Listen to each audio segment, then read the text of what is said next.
Hello everyone, I am experimenting with taking a video of me reading a portion of my book, Under the Strain of Color, Harlem's Lafargue Clinic and the Promise of an Antiracist Psychiatry.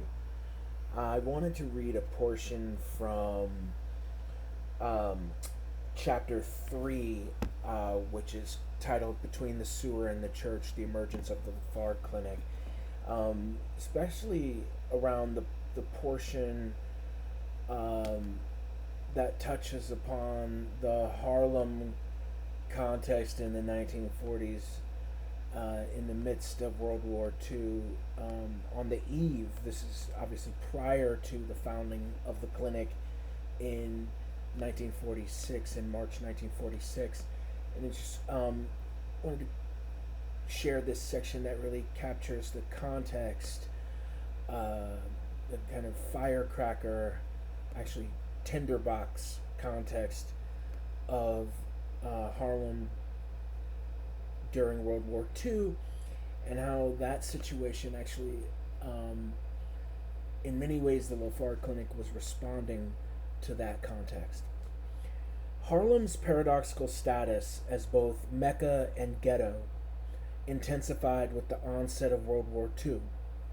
Negro migration to New York and other northern cities shot up rapidly as industries needing labor opened their doors to black workers. As migrants streamed into New York, they encountered an entrenched, systematic residential segregation. Those who came to Harlem were squeezed into already overcrowded tenements at a higher rate than the notoriously densely packed Lower East Side of the turn of the century Manhattan. In his famous autobiography, Man-Child in the Promised Land, Claude Brown lamented the plight of these migrants. Quote, "It seems that Cousin Willie, in his lying haste, had neglected to tell folks down home about one of the most important aspects of the Promised Land. It was a slum ghetto. There was a tremendous difference in the way life was lived up north. There were too many people full of hate and bitterness crowded into a dirty, stinky, uncared for, closet size section of a great city." End of quote. Yet, even in this ghetto, a new black militancy emerged, born of a mixture of participation in and exclusion from the nation's wartime mobilization. The war forced black Americans into a peculiar position, as it asked them to participate in the defense of the nation, but on Jim Crow terms, with no changes in black second-class status. Most whites must never have expected that the war would provoke a widespread assertive mood among black Americans. Harlem was ground zero for black American democratic aspirations, and the tone of these hopes was militancy. The Harlem community reflected its new militancy in both its institutions and in a general mood. Many believed that the city, and the country for that matter, was on the precipice of catastrophic change. Writer James Baldwin, a Harlem resident through the Depression and war, recalled that, quote, "All of Harlem indeed seemed to be infected by waiting. I had never known it to be so violently still. Racial tensions throughout this country were exacerbated during the early years of the war, partly because the labor market brought together hundreds of thousands of ill-prepared people, and partly because Negro soldiers, regardless of where they were born, received their military training in the South." End of quote. I'm going to skip a little. Many contemporary observers took pains to explain that, quote, "the Harlem disturbance was not a race riot. Unlike Detroit and other conflagrations, the violence on the streets of Harlem did not involve members of different races attacking one another.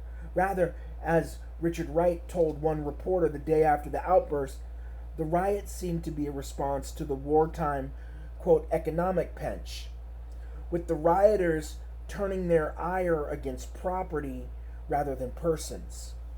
Black people had expressed a general grievance about the way they had been cooped up in Harlem and exploited by shopkeepers and excluded from the general prosperity they witnessed all about them in the United States.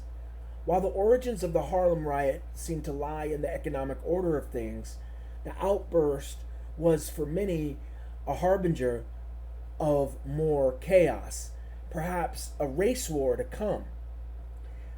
Frederick Wortham,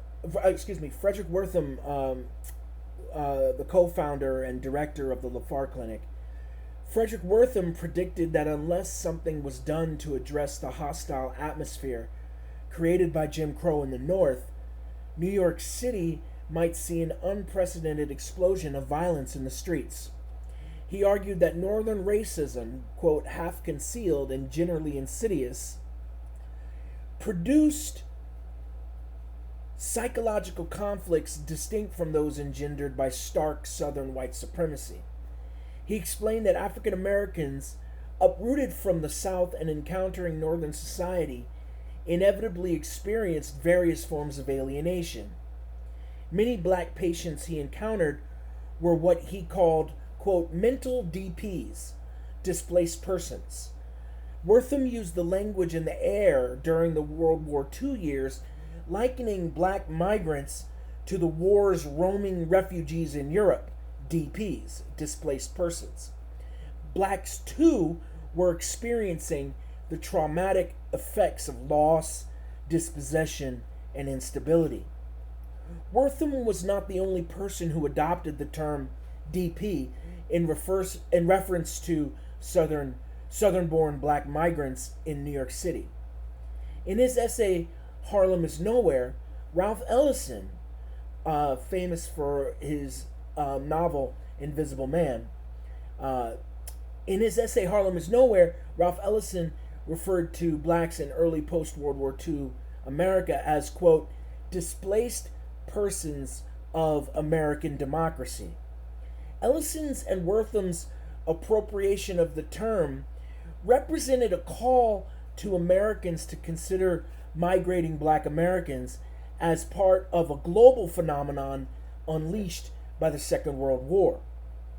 The notion of displaced persons resonated with many Americans aware of the predicament of refugees with no home country in which to settle. Wortham and Ellison thus made black Americans' recent experience migrating from the South to the urban northern ghetto conceptually legible as part of the upheavals shaping the post-war world. Migration and the associated changes in work, family, and recreation produced a destabilizing effect on the psyches of some African Americans who settled in Harlem. In a 1936 study, renowned epidemiologist Benjamin Malsberg found that during June 1928 to June 1931, out of a total of 1,403 of, quote, U.S.-born Negroes admitted to all institutions for mental disease in New York State, only 130, or 9.3%, were born in New York State. Right? So only 9.3% were native to New York State. The other 90.7%, the 1,273 admitted to mental hospitals, were migrants. Malsberg argued that, quote, it seems a justifiable conclusion, therefore, that migration is in itself and through its attendant circumstances an important contributory factor in the causation of mental disease, end of quote. The loss of home and place was a profoundly important variable in the psychological well-being of the black migrant. The rankest white brutality may have been absent in the North, and formal equality recognized in law in the North, but racial discrimination confronted black Northerners at every turn.